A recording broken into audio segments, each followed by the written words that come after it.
So students, here in today's class, we will discuss about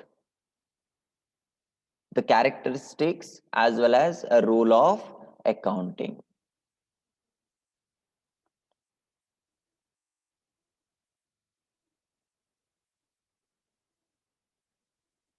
So we'll start from the characteristics. So the characteristics is also called as the features of accounting. So Raksha, okay, don't write anything on a screen. Otherwise, I'll remove you. Keep in mind.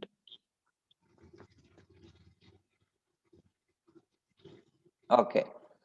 So ಇಲ್ಲಿ students ನಾನು accounting ಬಗ್ಗೆ ಹೇಳಿದ್ದೇನೆ ನಿಮಗೆ. It is a process of identifying the business transactions and summarising it, also interpreting, that means communicating to the final users as well as a business users. So ಇಲ್ಲಿ ಇದರಿಂದ features ಏನು? So characteristics of accounting information. So ಈ accounting information ಅಂತ ಹೇಳಿದ್ರೆ preparing the final statements and interpreting it to the stakeholders. So ಇದನ್ನ prepare ಮಾಡೋದು ಮತ್ತೆ ಸ್ಟೇಕ್ ಹೋಲ್ಡರ್ಸ್ಗೆ ಇಂಟರ್ಪ್ರಿಟ್ ಮಾಡೋದು. ಸೊ ಇದನ್ನ ಇನ್ಫಾರ್ಮೇಶನ್ ಇಂದ, ಅಕೌಂಟಿಂಗ್ ಇನ್ಫಾರ್ಮೇಶನ್ ಇಂದ ಕ್ಯಾರೆಕ್ಟರಿಸ್ಟಿಕ್ಸ್, ಫೀಚರ್ಸ್ ಏನೆಲ್ಲ ನಾವು ಹೇಳ್ಬೋದು ಅಂತ ಹೇಳಿದ್ರೆ, first one reliability. So students here reliability in the sense accuracy. Accuracy in the sense we can okay, like trust for information based on accounting, we can say.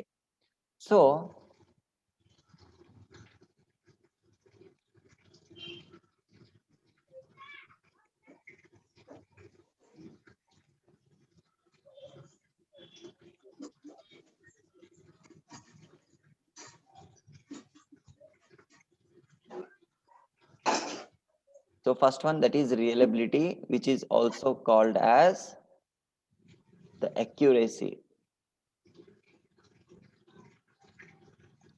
So students, accuracy in the sense truthfulness, correctness we can call. So ಇಲ್ಲಿ accounting information ಇಂದ ನಮಗೆ ಸರಿಯಾದ information ಅನ್ನ ಸಿಗುತ್ತೆ. ಒಂದು business ನಾನು ನಡೆಸ್ತಾ ಇದ್ದೀನಿ ಅಂತ ಹೇಳಿದ್ರೆ, at the end I suppose to know what is the profit and what is the loss, as well as what is the financial position of a business. ನಂದು ಒಂದು ಬಿಸ್ನೆಸ್ ಇಂದ ಫಿನಾನ್ಷಿಯಲ್ ಪೊಸಿಷನ್ ಹೇಗಿದೆ, whether it is a positive or negative. Through that I can analyze as well as I can interpret to the stakeholders what we'll be doing in future, whether we are continuing the business or we are winding up the business. So ಈ information ಇಂದ ನಾವೇನ್ ಮಾಡಬಹುದು ಅಂತ ಹೇಳಿದ್ರೆ, next future ಅಲ್ಲಿ ಈ business ಅನ್ನ ನಡೆಸ್ತೀವ ಅಥವಾ ಈ ಬಿಸ್ನೆಸ್ ಅನ್ನ ಎಂಡ್ ಮಾಡ್ತೀವ, we will come to know about the accounting information. So ಈ ಅಕೌಂಟಿಂಗ್ ಇನ್ಫಾರ್ಮೇಶನ್ ಹೇಗಿರುತ್ತಂತ ಹೇಳಿದ್ರೆ, it is reliability in the sense accurate. So ಇದನ್ನ ಅಕ್ಯುರೇಟ್ ಆಗಿರುತ್ತೆ, ಅದಕ್ಕೆ ಅಕ್ಯುರೇಸಿ ಅಂತ ಕರಿತೀವಿ ನಾವು. ಟ್ರೂತ್ಫುಲ್ನೆಸ್, ಸರಿಯಾಗಿರುತ್ತೆ ಈ ಇನ್ಫಾರ್ಮೇಶನ್. ಸೊ ಫಾರ್ ಎಕ್ಸಾಂಪಲ್ ನಾನು ಹೇಳಿದೆ, ನಂದು ಆರ್ಗನೈಸೇಷನ್ ಅಲ್ಲಿ ನನಗೆ ಈ ಸತಿ ಪ್ರಾಫಿಟ್ ಆಗಿದೆ, ಇಷ್ಟು 5 lakh rupees ಪ್ರಾಫಿಟ್. ಸೊ ನಾನು ಸುಮ್ಮನೆ ಹೇಳೋದಿಲ್ಲ 5 lakh rupees ಪ್ರಾಫಿಟ್ ಅಂತ ಹೇಳ್ಬಿಟ್ಟು. So I request Raghavendra, don't right anything on screen. This is the last warning for you. So here, okay, like if I come to know about, if we have around 5 lakh rupees profit, that means I am not able to explain, okay, immediately orally that we have gained 5 lakh rupees. No, through the final statements, that is what we called a profit and loss account, we will come to know. See, with the help of financial statements, that is final statements called profit and loss account and balance sheet, will come to know the financial position. So through this financial position, we will decide what we can do for future. So simply ನಾವು ಹೇಳೋದಿಲ್ಲ ಇಷ್ಟೆಲ್ಲ profit ಆಗಿದೆ, ಇಷ್ಟೆಲ್ಲ loss ಆಗ್ತಿದೆ ಅಂತ ಹೇಳಿ. ಅದಕ್ಕೋಸ್ಕರ ನಾವೇನ್ ಮಾಡಿರ್ತೀವಿ ಅಂತ ಹೇಳಿದ್ರೆ, books of accounts. So accounts ಅನ್ನ ಪ್ರಿಪೇರ್ ಮಾಡಿರ್ತೀವಿ, ಬ್ಯಾಲೆನ್ಸ್ ಶೀಟ್ ಅನ್ನ ಪ್ರಿಪೇರ್ ಮಾಡಿರ್ತೀವಿ, okay, like profit and loss account ಅನ್ನ ಪ್ರಿಪೇರ್ ಮಾಡಿರ್ತೀವಿ, ಟ್ರೇಡಿಂಗ್ ಅಕೌಂಟ್ ಅನ್ನ ಪ್ರಿಪೇರ್ ಮಾಡಿರ್ತೀವಿ, ಲೆಡ್ಜರ್ಸ್ ಅನ್ನ ಪ್ರಿಪೇರ್ ಮಾಡಿರ್ತೀವಿ. So based on these final accounts as well as financial statements, we will interpret to the stakeholders about the financial position. So ಇಲ್ಲಿ ಈ ಎಲ್ಲ statements ಇದೆಲ್ಲ ಏನಾಗಿರುತ್ತೆ ಅಂತ ಹೇಳಿದ್ರೆ ಅಕ್ಯುರೇಟ್ ಆಗಿರುತ್ತೆ, so that we can decide for the future uncertainties as well as future decisions. And the second one, that is relevance. So students, here relevance in the sense applicability. So we can apply the financial position as well as financial information for the future uncertainties as well as future decisions. For example, this time if I've earned, see, I can say, so nandu ಒಂದು business ಅನ್ನ start ನಾನು ಯಾವಾಗ ಮಾಡಿದ್ದೀನಿ, 2017 ಅಲ್ಲಿ business ಅನ್ನ start ಮಾಡಿದ್ದೀನಿ ಅಂತ ತಿಳ್ಕೊಳ್ಳಿ. So I started my business in the year 2017. And in the year 2017, okay, ನನಗೆ ಪ್ರಾಫಿಟ್ ಎಷ್ಟಾಗಿದೆ, 2 lakh rupees ಪ್ರಾಫಿಟ್ ಆಗಿದೆ ಅಂತ ತಿಳ್ಕೊಳ್ಳಿ. This is the profit. So in the year 2017, the profit is rupees 2 lakh. So ಆ ತರನೇ 2018 ಅಲ್ಲಿ ನನಗೆ profit ಎಷ್ಟಾಯ್ತು, 4 lakh rupees ಆಯ್ತು. ಹಾಗೆ ನಾನು ಇನ್ನೊಂದ್ಸತಿ ಕ್ಯಾಲ್ಕುಲೇಟ್ ಮಾಡಿದ್ದೀನಿ 2019 ಅಲ್ಲಿ ನನಗೆ ಪ್ರಾಫಿಟ್ ಎಷ್ಟಾಯ್ತು, 6 lakh rupees. ಎಸ್. ಸೊ ಯಾವ ತರ ನಾನು ಇಲ್ಲಿ ಪ್ರಿಡಿಕ್ಟ್ ಮಾಡ್ತಾ ಇದ್ದೀನಿ, ನಾನು ಓಕೆ ಲೈಕ್ ಈ ಪ್ರಿಡಿಕ್ಷನ್ ಅಂತ ಹೇಳ್ತೀವಿ ಇದಕ್ಕೆ ಫ್ಯೂಚರ್ ಐಡೆಂಟಿಫಿಕೇಶನ್ ಅಂತಾನು ಕೂಡ ಕರಿತೀವಿ. ಸೊ ಹಾಗೆ ಇವಾಗ 2020 ಎಂಡಿಗೆ, ಓಕೆ, ಇದು ಇಯರ್ 2020 ಎಂಡಿಗೆ ನಾನು ಇನ್ನೊಂದು balance sheet ready sorry profit and loss account ready ಮಾಡಬೇಕು. ಸೊ ಇಲ್ಲಿ ಪ್ರಾಫಿಟ್ ರೆಡಿ ಮಾಡ್ಬೇಕಂತ yeah it might be around 8 lakh rupees. ನನಗೆ 8 lakh rupees ಪ್ರಾಫಿಟ್ ಆಗಬಹುದು. ಇಲ್ಲಿ ಹೇಗೆ ನಾನು ಹೇಳ್ತೇನೆ 8 lakh rupees ಪ್ರಾಫಿಟ್ ಆಗುತ್ತೆ ಅಂತ ಹೇಳ್ಬಿಟ್ಟು, ಸೊ ನಾನು ಹೇಗ್ ಪ್ರಿಡಿಕ್ಟ್ ಮಾಡ್ತೇನೆ 8 lakh rupees ಪ್ರಾಫಿಟ್ ಆಗಿದೆ. Okay leave it. ಇವಾಗ 2020 ಮುಗಿತೇನಪ್ಪ, ನೆಕ್ಸ್ಟ್ ಏನ್ ಬರ್ತಿದೆ 2021. ಸೊ 21 ಅಲ್ಲಿ ಎಷ್ಟಾಗಬಹುದು ನನಗೆ ಪ್ರಾಫಿಟ್, 10 lakhs. ಸೊ ನೀವ್ ಹೇಳ್ತೀರಾ ಹೌ? ಸೊ ರಾಘವೇಂದ್ರ, ಡಿಸ್ಟರ್ಬೆನ್ಸ್ ಆಗ್ತಿದೆ ಬ್ಯಾಕ್ ಗ್ರೌಂಡ್ ಅಲ್ಲಿ. ಸೊ ಸ್ಟೂಡೆಂಟ್ಸ್, ನೀವೆಲ್ರಿಗೂ ಇನ್ಫಾರ್ಮ್ ಮಾಡಬೇಕು, ಇದು ಡಿಸ್ಕಷನ್ ಟೈಮ್ ಅಲ್ಲಿ ಬೇರೆಯವರು ಯಾರು ಲೈಕ್ ಡಿಸ್ಟರ್ಬ್ ಮಾಡಂಗಿಲ್ಲ. ಪೇರೆಂಟ್ಸಿಗೆ ನೀವು ಇನ್ಫಾರ್ಮ್ ಮಾಡಿರಿ not to disturb at the time of discussion. So ಇಲ್ಲಿ 2021 ಅಲ್ಲಿ ಎಷ್ಟು ಪ್ರಾಫಿಟ್ ಅಂತ ಹೇಳಿದ್ರಿ ನೀವು? 10 lakh. Okay, 10 lakh. ಯಾವ ತರ 10 lakh ಅಂತ ಹೇಳ್ತಿದ್ಯಪ್ಪ ನೀನು? ಹೇಗೆ 10 lakh rupees? ಹೌ ಇನ್ಕ್ರೀಸ್ ಆಗ್ತಾ ಹೋಗಿದೆ ಅಮೌಂಟ್, ಇಲ್ಲಿ ಪ್ರಾಫಿಟ್ ಇನ್ಕ್ರೀಸ್ ಆಗ್ತಾ ಹೋಗಿದೆ. ಎಸ್, ಹಾಗಾಗಿ 10 lakh ಅಂತ ಹೇಗೆ ಹೇಳ್ತಿದ್ಯಾ ನೀನು? 2 lakh ಇಲ್ಲಿ ಇನ್ಕ್ರೀಸ್ ಆಗಿದೆ profit. Very good. Year by year. Yes, year by year ಏನಾಗ್ತಿದೆ ಇಲ್ಲಿ 2 lakh rupees ಇನ್ಕ್ರೀಸ್ ಆಗ್ತಿದೆ. ಸೊ ಇದನ್ನ ನೋಡಿದ್ರೆ ನಾವು 7 to 8 ಎಷ್ಟಿದೆ, 2 lakh rupees ಇನ್ಕ್ರೀಸ್ ಆಗಿದೆ. ಅದಾದ ನಂತರ 2018-19 ಡಿಫರೆನ್ಸ್ ಎಷ್ಟಿದೆ, 2 lakh rupees. ಹಾಗಾಗಿ ಮತ್ತೆ 2019-20 ಡಿಫರೆನ್ಸ್ ಎಷ್ಟಿದೆ, 2 lakh. ಮತ್ತೆ ನಾವೇನಂತ ಹೇಳ್ಬಹುದು ಅಂತ ಹೇಳಿದ್ರೆ ಇಲ್ಲಿ 2 lakh rupees ಇನ್ಕ್ರೀಸ್ ಆಗುತ್ತೆ. ಹಾಗಾಗಿ 2021 ನಲ್ಲಿ 10 lakh rupees ಪ್ರಾಫಿಟ್ ಆಗಬಹುದು ಅಂತ ಹೇಳ್ತೀವಿ ನಾವು. ಸೊ ಇದೇನು ಅಂತ ಹೇಳಿದ್ರೆ ಅಪ್ಲಿಕೇಬಿಲಿಟಿ ಅಂತ ಕರಿತೀವಿ ನಾವು. ಇಲ್ಲಿ ರಿಲೆವೆನ್ಸ್ ಅಂತ ಸೆಕೆಂಡ್ ಪಾಯಿಂಟ್ ಇದೆಯಲ್ಲ, ನಾವೇನ್ ಮಾಡ್ಬೋದು, ಇದು ಫೈನಾನ್ಷಿಯಲ್ ಇನ್ಫಾರ್ಮೇಶನ್, ಅಕೌಂಟಿಂಗ್ ಇನ್ಫಾರ್ಮೇಶನ್ ಇಂದ ನಾನು ಇದನ್ನ ಫ್ಯೂಚರಿಗೂ ಅಪ್ಲೈ ಮಾಡಬಹುದು. ಫ್ಯೂಚರ್ ಅಲ್ಲಿ ನನಗೆ ಏನಾಗ್ಬಹುದು, ಲಾಸ್ ಆಗುತ್ತಾ ಪ್ರಾಫಿಟ್ ಆಗುತ್ತಾ ಅಂತ ಹೇಳ್ಬಿಟ್ಟು ಅಪ್ಲೈ ಮಾಡಬಹುದು ಅಂತ ಹೇಳ್ಬಹುದು.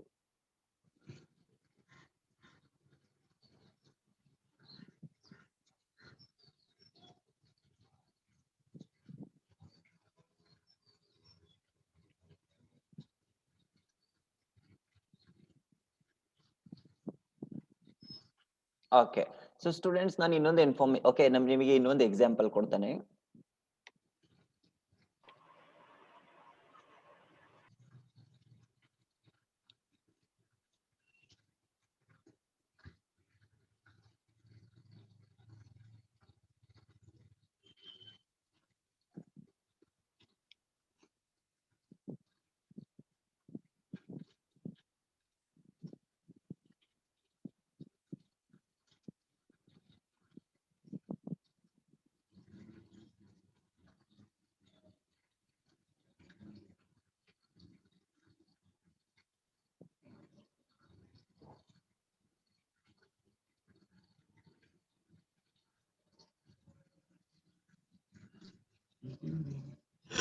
ಓಕೆ,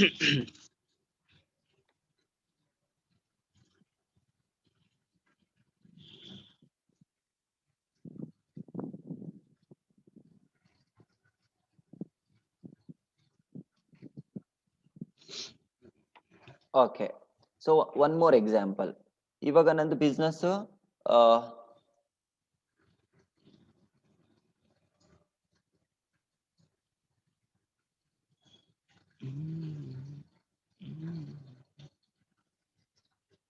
ಫಾರ್ ಎಕ್ಸಾಂಪಲ್, ನಾನು ಒಂದು ಬಿಸ್ನೆಸ್ ಅನ್ನ ಸ್ಟಾರ್ಟ್ ಮಾಡಿದ್ದೀನಿ ಇನ್ ದಿ ಇಯರ್ 2017 ಅಲ್ಲಿ ಸ್ಟಾರ್ಟ್ ಮಾಡಿದ್ದೀನಿ. ಸೊ ಇಲ್ಲಿ ನನಗೆ ಏನಾಗಿದೆ, ಲಾಸ್ ಆಗಿದೆ. ಎಷ್ಟು ಲಾಸ್ ಆಗಿದೆ? 50,000 rupees ಲಾಸ್ ಆಗಿದೆ. Next immediately, okay, in the year Mohammed Faasil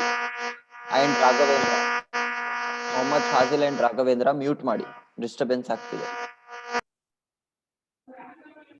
okay, 2018 ಅಲ್ಲಿ ನನಗೆ ಪ್ರಾಫಿಟ್ ಆಗಿದೆ ಎಷ್ಟು? This is profit. ಇಲ್ಲಿ 1 lakh rupees ಪ್ರಾಫಿಟ್ ಆಗಿದೆ. ಅದೇ 2019 ಅಲ್ಲಿ ನನಗೆ ಲಾಸ್ ಆಗಿದೆ ಎಷ್ಟು? 1 lakh rupees. 1 lakh rupees. 2020 ಅಲ್ಲಿ ನನಗೆ ಪ್ರಾಫಿಟ್ ಆಗಿದೆ 2 lakh rupees. ಸಾರಿ, 2020. ಓಕೆ, ಹಾಗಾದ್ರೆ 2021 ಅಲ್ಲಿ ಏನಾಗಬಹುದು? This is the question for you all. 17 ಅಲ್ಲಿ ಲಾಸ್ 50,000, 18 ಅಲ್ಲಿ ಪ್ರಾಫಿಟ್ 1 lakh, 19 ಅಲ್ಲಿ ಲಾಸ್ 1 lakh, 2020 ಅಲ್ಲಿ ಪ್ರಾಫಿಟ್ 2 lakh. ಸೊ 2021 ಅಲ್ಲಿ ಏನಾಗಬಹುದು? 3 lakh ಲಾಸ್ ಆಗ್ಬೋದು. 3 lakh ಲಾಸ್. 22 ಅಲ್ಲಿ 4 lakh ಪ್ರಾಫಿಟ್ ಆಗ್ಬೋದು. ಓಕೆ, ಸಿ, ಈಗ ನಾವು ಇವಾಗ ಕ್ರಾಸ್ ವೆರಿಫಿಕೇಶನ್ ಮಾಡೋಣ. ಸೊ ಇಲ್ಲಿ ನಮಗೆ ಲಾಸ್ ಆಗ್ತಿದೆ ಎಷ್ಟು? 50,000, ರೈಟ್? ನೆಕ್ಸ್ಟ್ ಲಾಸ್ ಎಷ್ಟಾಗಿದೆ ನಮಗೆ? ಅದು ಬಿಟ್ರೆ next loss 1 lakh. 1 lakh. Okay, 1 lakh. ಇದರಿಂದ ಡಿಫರೆನ್ಸ್ ಎಷ್ಟಿದೆ? 50,000. ಸೊ ಫಸ್ಟ್ ಲಾಸ್ ಇಂದ ಎಷ್ಟಾಗಿದೆ ಇಲ್ಲಿ difference? 50,000 rupees. 50,000. Okay, right? Next 2018 ಅಲ್ಲಿ ನನಗೆ ಪ್ರಾಫಿಟ್ ಆಗಿದೆ, ಹೌದಾ? ಎಷ್ಟಾಗಿದೆ profit? 1 lakh. 1 lakh. Next profit ನನಗೆ ಎಷ್ಟಾಗಿದೆ? 2 lakh. 2 lakh. ಓಕೆ, ಈ ಎರಡು ಪ್ರಾಫಿಟ್ ಇಂದ ಡಿಫರೆನ್ಸ್ ಎಷ್ಟು? 1 lakh. 1 lakh. ಹಾಗಾದ್ರೆ ಲಾಸ್ ಯಾವಾಗ ಆಗ್ತಿದೆ ನಮಗೆ? ಎಷ್ಟೆಷ್ಟು ಆಗ್ತಿದೆ ಲಾಸ್ ಇಂದ ಡಿಫರೆನ್ಸ್? 50,000 rupees. ಪ್ರಾಫಿಟ್ ಯಾವಾಗ ಆಗ್ತಿದೆ? ಆವಾಗ ನನಗೆ ಎಷ್ಟು ಡಿಫರೆನ್ಸ್ ಆಗ್ತಿದೆ? 1 lakh. ಸೊ ಹಾಗಾಗಿ ಫಸ್ಟ್ 17 ನಲ್ಲಿ ಲಾಸ್ ಆಯ್ತು, ಪ್ರಾಫಿಟ್ ಆಯ್ತು. 18 ಅಲ್ಲಿ ಪ್ರಾಫಿಟ್ ಆಯ್ತು. First loss, next profit, loss, profit. ಇವಾಗ ಏನಾಗ್ಬೋದು? ಲಾಸ್ ಆಗುತ್ತಾ, ಪ್ರಾಫಿಟ್ ಆಗುತ್ತಾ? ಇವಾಗ ಲಾಸ್ ಆಗುತ್ತೆ. ಸೊ ಲಾಸಸ್ ಇಂದ ಡಿಫರೆನ್ಸ್ ಎಷ್ಟಿದೆ ಇಲ್ಲಿ? 1,50,000 ಲಾಸ್. ಸೊ 50,000 ಡಿಫರೆನ್ಸಸ್ ಇರೋದು, ಆಯ್ತಾ? ಹಾಗಾಗಿ 1,50,000 loss. Yes, very good. So next previous ನಮಗೆ ಏನಾಗಿತ್ತು ಲಾಸ್? ಇಲ್ಲಿ ಎಷ್ಟಾಗಿತ್ತು? 1 lakh ಆಗಿತ್ತು. 50,000 ಡಿಫರೆನ್ಸ್ ಇದೆ. ಸೊ ಇದು ಡಿಫರೆನ್ಸ್, ಯಾ. ಸೊ ಪ್ರೀವಿಯಸ್ ಲಾಸ್ ಮತ್ತೆ ಇವಾಗ ಡಿಫರೆನ್ಸ್ ಅನ್ನ ಆಡ್ ಮಾಡಿದ್ರೆ ನಮಗೆ ಟೋಟಲ್ 2021 ಅಲ್ಲಿ ಲಾಸ್ ಎಷ್ಟಾಗುತ್ತೆ? 1,50,000. ಸೊ ನಾವು ಇಷ್ಟೇ ಆಗುತ್ತಾ ಅಂತ ಹೇಳಂಗಲ್ಲ. ಸೊ 1,50,000 ಲಾಸ್ ಆಗುತ್ತೆ. But this is the prediction. ನಾವು ಹೇಳ್ಬೋದು ಏನಂದ್ರೆ, ಇವಾಗ ನಿನಗೆ ಎಷ್ಟು ಆಗ್ಬಹುದಪ್ಪ ಅಂತ ಹೇಳಿದ್ರೆ ನಾವು ಅನ್ಸರ್ಟನಿಟೀಸ್ ನಾವು ಹೇಳಕ್ ಆಗೋದಿಲ್ಲ ಇಷ್ಟೇ ಆಗುತ್ತೆ ಅಂತ ಹೇಳಿ. ಬಟ್ ಪ್ರೀವಿಯಸ್ ಡೇಟಾ, ಲೈಕ್ ಹಳೇದೇನೆಲ್ಲ ಡೇಟಾ ಇದೆಯಲ್ಲ, ಅದನ್ನ ನಾವು ಅಸ್ಯೂಮ್ ಮಾಡ್ಬಿಟ್ಟು ಏನ್ ಮಾಡ್ಬೋದು? ಇಷ್ಟ ಆಗಬಹುದು ಲಾಸ್ ಅಂತ ಹೇಳಬಹುದು. ಸೊ ಇದಕ್ಕೆ ಏನಂತ ಕರಿತೀವಿ? ಇಲ್ಲಿ ರಿಲೆವೆನ್ಸ್ ಅಂತ ಕರಿತೀವಿ. So using the previous data, using the previous accounting information, we can predict the future. Future ಅಲ್ಲಿ ಏನಾಗಬಹುದು ಅಂತ ನಾವೇನ್ ಮಾಡಬಹುದು? ಇಲ್ಲಿ ಪ್ರಿಡಿಕ್ಷನ್ ಅನ್ನ ಮಾಡ್ಬೋದು. ಸೊ ನಮಗೆ ಅಡ್ವಾನ್ಸ್ ಆಗಿ ಇವಾಗ ಗೊತ್ತಾಗಿದೆಯಪ್ಪ 2021 ನಲ್ಲಿ ಏನಾಗ್ತಿದೆ, ನಮಗೆ ಇಷ್ಟು ಲಾಸ್ ಆಗಬಹುದು ಅಂತ. ಸೊ ನಾವೇನ್ ಮಾಡ್ಬೋದು, ಅದಕ್ಕೆ ಆಲ್ಟರ್ನೇಟಿವ್ಸ್ ಅನ್ನ ಯೂಸ್ ಮಾಡಬಹುದು, ಹೌದಾ? ಸೊ ನಾವ್ ಹೇಗೆ ಇನ್ನು ರೆಡ್ಯೂಸ್ ಮಾಡ್ಬೋದು ಈ ಲಾಸ್? ಸೊ ಏನಕ್ಕೋಸ್ಕರ ಲಾಸ್ ಆಗ್ತಿದೆ, ಇಷ್ಟು ನಮಗೆ ಲಾಸ್ ಆಗಬಹುದು, ಇಷ್ಟು ಲಾಸ್ ಆದ್ರೆ ನಾವು ಯಾವ ತರ ಲಾಸ್ ಅನ್ನ ರಿಡ್ಯೂಸ್ ಮಾಡಬಹುದು, ಇದೆಲ್ಲದನ್ನು ಕೂಡ ನಾವು ಏನ್ ಮಾಡ್ಬೋದು ಅಂತ ಹೇಳಿದ್ರೆ ಅಡ್ವಾನ್ಸ್ ಆಗಿ ಡಿಸೈಡ್ ಮಾಡಬಹುದು through the accounting information. Second point ಗೊತ್ತಾಯ್ತಾ? Sir. Okay, we'll move on. Third point now.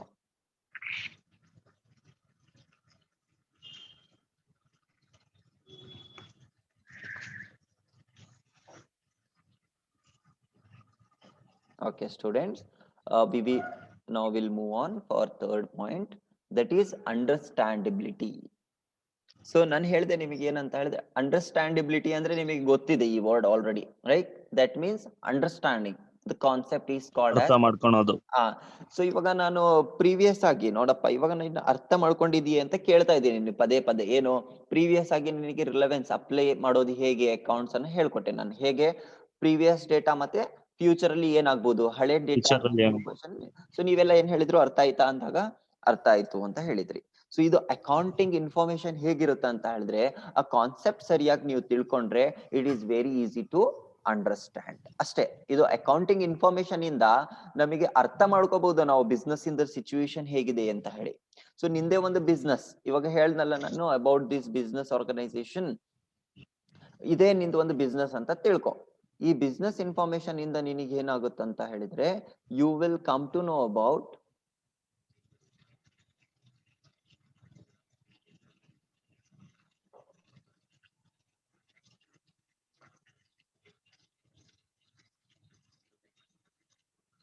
ಇಲ್ಲಿ ನೀನ್ ಅರ್ಥ ಮಾಡ್ಕೊಳ್ತಿದೀಯ. ನಾನು 2 ಎಕ್ಸಾಂಪಲ್ ಕೊಟ್ಟೆ ನಿಮಗೆ. Okay, so the first example that is based on only profit. Okay, profit ಬಗ್ಗೆ ಹೇಳಿದ್ದೆ ನಾನು.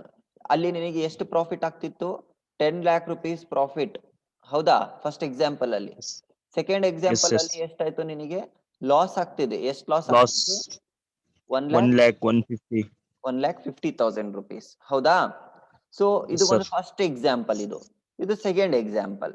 ಇದರಿಂದ ನಿನಗೆ ಅರ್ಥ ಆಗ್ತಿದೆ ತಾನೇ ನಿಂದು ಬಿಸ್ನೆಸ್ ಅಲ್ಲಿ ಯಾವ ತರ ಸಿಚುವೇಶನ್ ಇದೆ ಅಂತ ಹೇಳಿ. ಓಕೆ, ಇದು positive situation or negative situation? First example, ನಿಂದು ಬಿಸ್ನೆಸ್ ಚೆನ್ನಾಗಿ ನಡೀತಿದೆಯೋ ಅಥವಾ ನಿನ್ನ ಬಿಸ್ನೆಸ್ ಸರಿ ಇಲ್ಲ, ಪಾಸಿಟಿವ್ ಅಂತ ಹೇಳ್ತೀಯ ನೆಗೆಟಿವ್ ಅಂತ ಹೇಳ್ತೀಯ? First example positive, right? Positive. So ಇದು ಸೆಕೆಂಡ್ ಸಿಚುವೇಶನ್ ನಿನಗೆ ಪಾಸಿಟಿವ್ ಆರ್ ನೆಗೆಟಿವ್?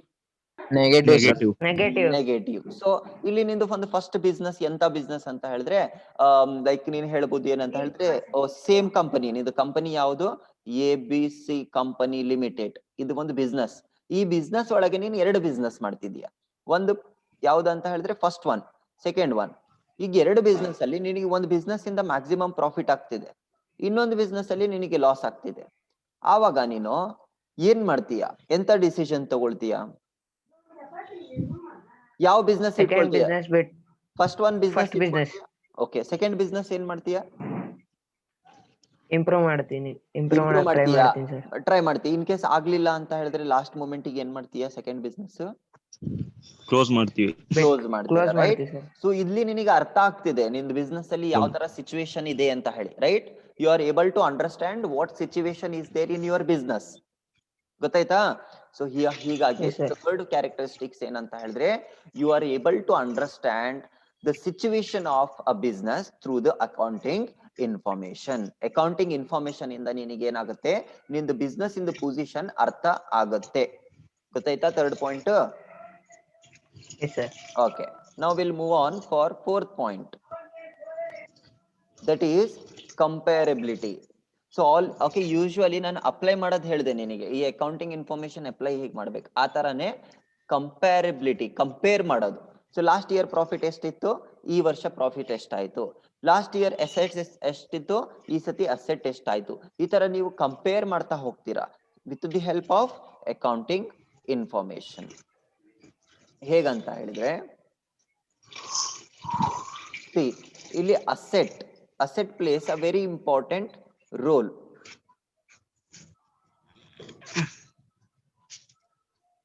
ಬಿಸ್ನೆಸ್ ಅಲ್ಲಿ ಅಸೆಟ್ ಇಂಪಾರ್ಟೆಂಟ್ ರೋಲ್ ಅನ್ನ ಪ್ಲೇ ಮಾಡುತ್ತೆ.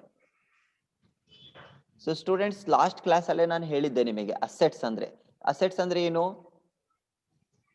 What is the meaning of asset? ಇನ್ನೊಂದ್ಸತಿ ಹೇಳ್ರಿ ಸರ್. ಓಕೆ, ಸೊ ಇಲ್ಲಿ ಅಸೆಟ್ ಅಂತ ಆಸ್ತಿ. ಹೇಳಿದ್ರೆ ಎಸ್, ವೆರಿ ಗುಡ್, ಆಸ್ತಿ ಅಂತ ಹೇಳಿ, property. Okay, assets in the sense property. Business ಅಲ್ಲಿ ನೋಡಪ್ಪ, ನಿಂದು ಒಂದು ಬಿಸ್ನೆಸ್ ಇದೆ, ನಾನು ಹೇಳಿದ್ದೆ. ಓಕೆ, ABC ಕಂಪನಿ ನಿಂತಿದೆ. ಆ ಕಂಪನಿಯಲ್ಲಿ ನಿನಗೆ ಆಸ್ತಿ ಜಾಸ್ತಿ ಇರ್ಬೇಕಾ, ಓಕೆ, ಕಡಿಮೆ ಇರ್ಬೇಕಾ? ಜಾಸ್ತಿ ಇರ್ಬೇಕು. ಜಾಸ್ತಿ ಇದ್ರೆ ನಿಂದು ಬಿಸ್ನೆಸ್ ಹೇಗಿರುತ್ತೆ? ಪಾಸಿಟಿವ್ ಇರುತ್ತಾ, ನೆಗೆಟಿವ್ ಇರುತ್ತಾ? ಪಾಸಿಟಿವ್. ಪಾಸಿಟಿವ್. ಪಾಸಿಟಿವ್ ಅಂತ ಹೇಳ್ಬೋದು. ಮೊಹಮ್ಮದ್ ಫಾಜಿಲ್ ಡಿಸ್ಟರ್ಬೆನ್ಸ್ ಆಗ್ತಿದೆ. ಮೊಹಮ್ಮದ್ ಫಾಜಿಲ್ ಡಿಸ್ಟರ್ಬೆನ್ಸ್ ಆಗ್ತಿದೆ. ಓಕೆ, ಇವನ್ ರಾಘವೇಂದ್ರ TH ಡಿಸ್ಟರ್ಬೆನ್ಸ್. ಸೊ ಇಲ್ಲಿ ಅಸೆಟ್ಸ್ ನಮಗೆ ಜಾಸ್ತಿ ಇದ್ರೆ ಏನಾಗುತ್ತೆ? ಪಾಸಿಟಿವ್ ಅಂತ ಕರಿತೀವಿ ನಾವು. ಫಾರ್ ಎಕ್ಸಾಂಪಲ್ 2019 ನಲ್ಲಿ ಅಸೆಟ್ ಎಷ್ಟಿತ್ತು ನಮ್ಮ ಹತ್ರ? 5 lakh rupees ಅಸೆಟ್ಸ್ ಇತ್ತು. ಓಕೆ, 5 ಲಕ್ಷ ರೂಪಾಯಿದು ಅಸೆಟ್ ಇತ್ತು. ಆ ಅಸೆಟ್ ಯಾವ್ದಾದ್ರು ಇರ್ಲಿ, ನಮ್ದು ಲ್ಯಾಂಡ್ ಇರ್ಲಿ, ನಮ್ದು ಬಿಲ್ಡಿಂಗ್, ಮೆಷಿನರೀಸ್ ಏನಾದ್ರೂ ಇರ್ಲಿ. ಓಕೆ, ಬಿಸ್ನೆಸ್ ಇಂದ. ದೆನ್ 2020 ಅಲ್ಲಿ ಈ ಅಸೆಟ್ ಎಷ್ಟಾಯ್ತು? ಓಕೆ, 10 lakh rupees ಆಯ್ತು ಅಂತ ತಿಳ್ಕೊಳ್ಳಿ. ಸೊ ಇಲ್ಲಿ 19 ನಲ್ಲಿ 5 ಇದ್ದಿದ್ದು 2020 ಅಲ್ಲಿ ಏನಾಯ್ತು? 10 lakh ಆಯ್ತು. ಇನ್ಕ್ರೀಸ್ ಆಯ್ತೋ ಡಿಕ್ರೀಸ್ ಆಯ್ತು? ಇನ್ಕ್ರೀಸ್. ಜಾಸ್ತಿ ಆಯ್ತು ಸರ್. ಎಷ್ಟು ಇನ್ಕ್ರೀಸ್ ಆಯ್ತು? 5 lakh. 5 lakh. ಸೊ ಇದಕ್ಕೆ ನೀವು ಪಾಸಿಟಿವ್ ಸಿಚುವೇಶನ್ ಅಂತ ಕರಿತೀರಾ, ನೆಗೆಟಿವ್ ಸಿಚುವೇಶನ್? ಪಾಸಿಟಿವ್. ಪಾಸಿಟಿವ್. ಮಾಡ್ತಿದ್ದೀರಾ ಇಲ್ಲಿ ನೀವು? ಕಂಪೇರ್ ಮಾಡ್ತಿದ್ದೀರಾ. 19 ಅಲ್ಲಿ ಇಷ್ಟಿತ್ತು, 20 ಅಲ್ಲಿ ಇಷ್ಟಾಯ್ತು. So comparability. So with the help of accounting information, ಇದೆಲ್ಲ ಅಕೌಂಟಿಂಗ್ ಇನ್ಫಾರ್ಮೇಶನ್, ಇದೆಲ್ಲ ಅಕೌಂಟಿಂಗ್ ಇನ್ಫಾರ್ಮೇಶನ್. ಈ ಅಕೌಂಟಿಂಗ್ ಇನ್ಫಾರ್ಮೇಶನ್ ಇಂದ ನೀವೇನ್ ಮಾಡ್ತಿದ್ದೀರಾ? ಕಂಪೇರಿಬಿಲಿಟಿ ಮಾಡ್ತಿದ್ದೀರಾ, ಕಂಪೇರ್ ಮಾಡ್ತೀರಾ. Okay, that is what we called comparability over here. ಅದಕ್ಕೆ ನಾವು ಇನ್ನೊಂದು ಏನಂತ ಕರಿಬಹುದು? ಸಿಮಿಲಾರಿಟಿ ಅಂತ ಕರಿಬಹುದು. So based on this we are come to know about the accounting, ಸರಿ, this financial position of a company. So ಇಲ್ಲಿ ಕ್ಯಾರೆಕ್ಟರಿಸ್ಟಿಕ್ಸ್ ಅರ್ಥ ಆಯ್ತಾ ನಿಮಗೆ? Yes, sir. Okay, now we'll move on for next concept, that is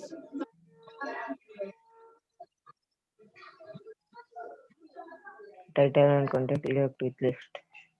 no, that is role of accounting.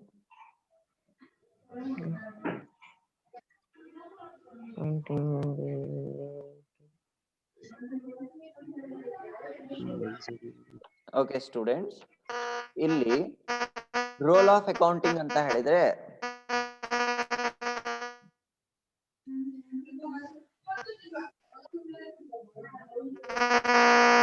I am getting disturbance from one person. 1XX21.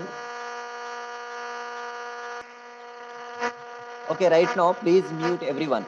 Mute ಮಾಡಿ. So ನಾನು ನಿಮಗೆ Vijay sir, Vijay. then you can unmute it. Now for time being just mute it.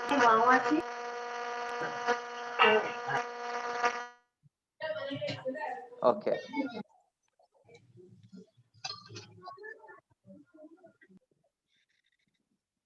So listen here, role of accounting ಅಂತ ಹೇಳಿದ್ರೆ accounting ಕೆಲಸ ಏನು? What is the work of accounting ಅಂತ ಹೇಳಿ. So the first, that is accounting is regarded as a language of business. ಇದು ಒಂದು business in the language. So ನಾವ್ ಹೇಳ್ತೀವಲ್ಲ, which is your language, which is your mother tongue ಅಂತ ಹೇಳಿದ್ರೆ ನೀವು ಹೇಳ್ತೀರಾ, my mother tongue is Kannada, or your mother tongue is English, Konkani, then your mother tongue is Hindi, Urdu. So this is what we calls mother tongue. So ಆ ತರ ಅದು ಒಂದು language, communication ಇಂದ ಒಂದು ಲ್ಯಾಂಗ್ವೇಜ್. ಸೊ ಅದ್ರ ಮುಖಾಂತರ ಆ ಲ್ಯಾಂಗ್ವೇಜ್ ಇಂದ ನೀವೇನ್ ಮಾಡ್ತೀರಾ ಅಂತ ಹೇಳಿದ್ರೆ ಮಾತಾಡ್ತೀರಾ, ಇನ್ಫಾರ್ಮೇಶನ್ ಅನ್ನ ಎಕ್ಸ್ಚೇಂಜ್ ಮಾಡ್ತೀರಾ. Same as it is accounting is regarded as a language of business. ಒಂದು ಬಿಸ್ನೆಸ್ ಇಂದ ಒಂದು ಲ್ಯಾಂಗ್ವೇಜ್ ಇದು. ಸೊ ಇಲ್ಲಿ ನಾವೇನ್ ಮಾಡ್ತೀವಿ ಅಂತ ಹೇಳಿದ್ರೆ, with the help of this language we are communicate about the business transactions as well as the business okay data. ಆ ಬಿಸ್ನೆಸ್ ಇಂದ ಡೇಟಾ, ಆ ಬಿಸ್ನೆಸ್ ಇಂದ ಟ್ರಾನ್ಸಾಕ್ಷನ್ಸ್ ಅನ್ನ ನಾವೇನ್ ಮಾಡ್ತೀವಿ ಅಂತ ಹೇಳಿದ್ರೆ ಇಲ್ಲಿ ಕಮ್ಯುನಿಕೇಟ್ ಮಾಡ್ತೀವಿ with the help of the accounting language. Then it collects and communicates economic information. So ಇಲ್ಲಿ ಎಂತ ಇನ್ಫಾರ್ಮೇಶನ್ ಅನ್ನ ಕಮ್ಯುನಿಕೇಟ್ ಮಾಡ್ತೀವಿ, ಎಂತ ಇನ್ಫಾರ್ಮೇಶನ್ ಅನ್ನ ಇಂಟರ್ಪ್ರಿಟ್ ಮಾಡ್ತೀವಿ ಆ ಬಿಸ್ನೆಸ್ ಎಂಟರ್ಪ್ರೈಸಸ್ ಇಂದ ಅಂತ ಹೇಳಿದ್ರೆ economic information. That means monetary information, money related information. ಆ ಬಿಸ್ನೆಸ್ ಇಂದ ಏನಾಗಿದೆ, ಓಕೆ, ಲೈಕ್ ನಾನ್ ಮಾನಿಟರಿ ನಾವು ಟ್ರಾನ್ಸಾಕ್ಷನ್ಸ್ ಅನ್ನ ಮಾಡೋದಿಲ್ಲ ಅಕೌಂಟಿಂಗ್ ಥ್ರೂ. ನಾವು ಎಂತ ಇನ್ಫಾರ್ಮೇಶನ್ ಅನ್ನ ಪ್ರಾಕ್ಟೀಸ್ ಅಂದ್ರೆ ಇನ್ಫಾರ್ಮ್ ಮಾಡ್ತೀವಿ ಅಂತ ಹೇಳಿದ್ರೆ all the information related to the monetary, money related information. So ಇಲ್ಲಿ ನೋಡಿ, ನಾನು ಹೇಳೋದಿಲ್ಲ ಲೈಕ್ ನಂದು ಬಿಸ್ನೆಸ್ ಇಂದ ನಾನು ಲೈಕ್ ಬಿಸ್ನೆಸ್ ಅಲ್ಲಿ 200 rupees ಇಂದ ರಾ ಮೆಟೀರಿಯಲ್ಸ್ ಪರ್ಚೇಸ್ ಮಾಡಿದೆ, 300 rupees ಇಂದ ಪ್ರಾಡಕ್ಟ್ಸ್ ಅನ್ನ ಸೇಲ್ ಮಾಡಿದೆ.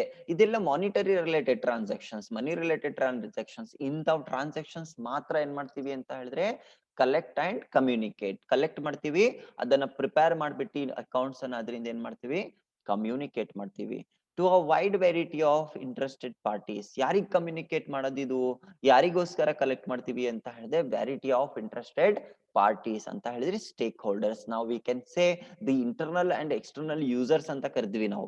ಸೊ ಆ ಯೂಸರ್ಸ್ ಗೆ ನಾವ್ ಏನ್ ಮಾಡ್ತೀವಿ ಅಂತ ಹೇಳಿದ್ರೆ ಇಂಥ ಇನ್ಫಾರ್ಮೇಶನ್ ಅನ್ನ ಪ್ರೊವೈಡ್ ಮಾಡ್ತೀವಿ. So students, in simple, the role of accounting is to communicate the language of accounts, okay, the language of a business on behalf of account, and it collects and communicate economic information. That means all the, okay, monetary transactions, monetary information about the enterprises, that means about the business or company, to a wide variety of interested parties. That means to the interested users of a business.